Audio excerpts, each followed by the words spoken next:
Hi guys, good morning. Ayan, panibagong araw, panibagong vlog na naman tayo ngayon. So ayan guys, ngayong umaga guys, pupunta kami kay Armin Cadawas, isang dog trainer na nakilala natin dito sa may Binyan. Ayan, so bibisitahin natin siya ngayong umaga para sa ating schedule na pag-shoot ng isang asong maliit na pug. So ito guys, dahil nga gusto ni Sir Armin na matutong mag-shoot, tuturuan natin siya ngayong umaga. So bukod dun sa pagtitraining niya ng mga aso, so gusto niya rin matuto ng mag-shoot, kung paano mag-shoot ng isang aso. Yan. So mga guys, ayan yung misis, ayan. Kami ngayong aalis kasi ang usapan namin doon alas 8. So oras pa lang ngayon guys, 6:30 ng umaga. Ayan. Pupunta kami doon kasi medyo malayo pa itong amin, Cavite to Binyan. Ayan. So biyahin lang natin ng kalahating oras siguro yun para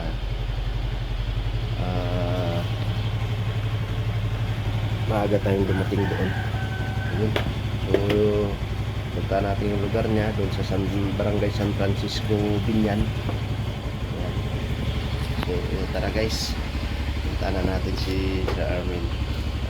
Naghihintay na sa atin ngayon. Good morning. May training mo rin yan? So ayan na guys, andito na kami sa bahay ni Sir Armin. Ayan, so nakita na kami guys. Ayan, nahanda niya lang yung aso na isushoot namin. Ayan. Ayan guys, oh, husky.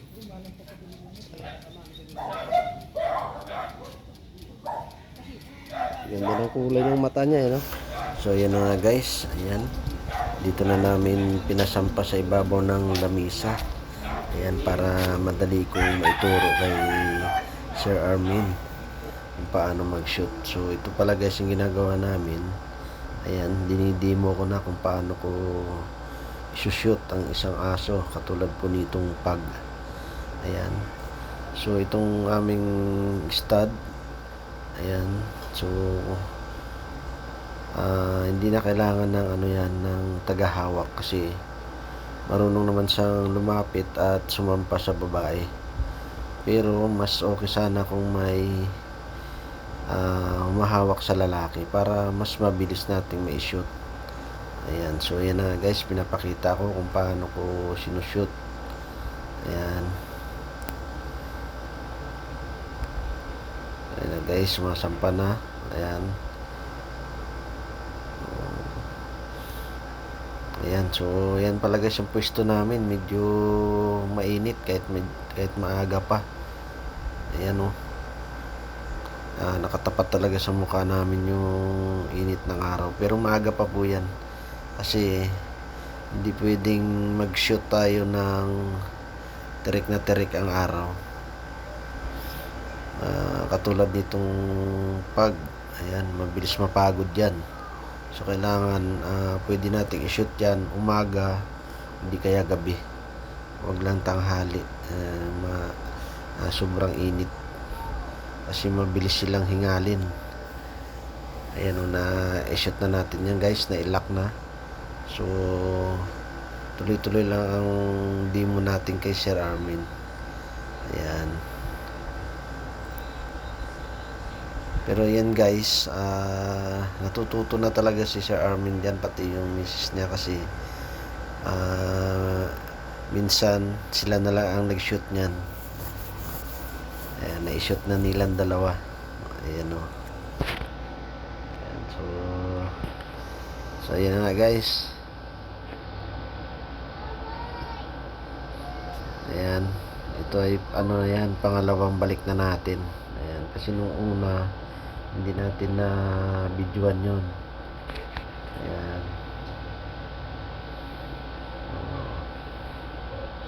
Ayan, nag-lock na yan guys. So sana magbuntis itong babae kasi nalipasan din daw yan. Ayan. So yun lang guys, maraming salamat sa inyong panonood. At ayan, patuloy lang po. Ayan, thank you. God bless, bye bye.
Thank you.